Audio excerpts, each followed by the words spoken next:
พอโมโหผ่านกายน้องบอกอายว่าเสียนต่อหมอเจ็บปีนี้มักอีนี้ถ้าน้องได้บอกบ่าวนักห้องขอเดินสายต่อคำที่ว่าลอจำเด้อน้องเด้อ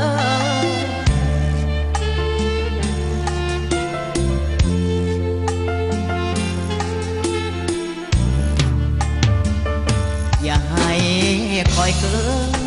เมื่อพบเจอกับคนร่ำรวยบ่าวนักห้องคนขี่หลังป่วยอย่ารอคนสวยตามคำเสนอปีนี้ปีหน้าให้สัญญายังท่าอยู่เด้อ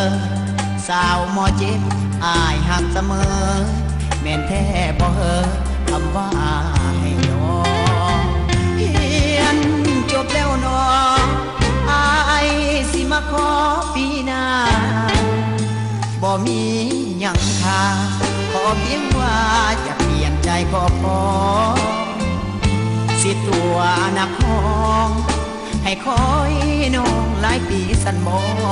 หรือมีแล้วบ่น้องคิดต่อให้คิดพอเด้อก่อนคำเบาของน้องกองอยู่ตลอดเวลาบ่าวนักห้องหักน้องเท่าฟ้าแม่นไผมาว่าบ่สนใจน้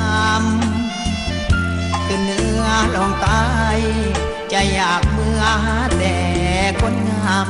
สาวหมอเจ็บอย่ากลัวอายซ้ำมีคนมาถามว่ามีแฟนแล้ว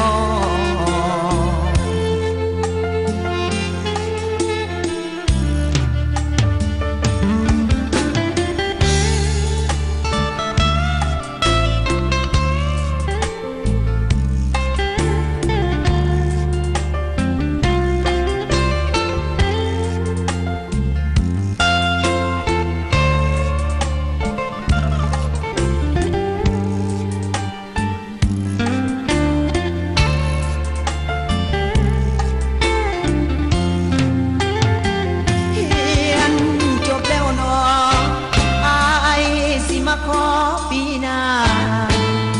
บ่มีหยังค่าขอเพียงว่าจะเปลี่ยนใจก็พอสิตัวนักห้องให้คอยน้องหลายปีสันบอหรือมีแล้วบ่น้องคิดต่อให้คิดพอเด้อก่อนคำเบาของน้องกองอยู่ตลอดเวลาบ่าวนักห้องหักน้องเท่าฟ้าแม่นไผมาว่าบ่สนใจน้ำขึ้นเหนือลงใต้ใจอยากเมื่อหาแต่คนงามสาวหมอเจ็บอย่ากลัวอายซ้ำมีคนมาถามว่ามี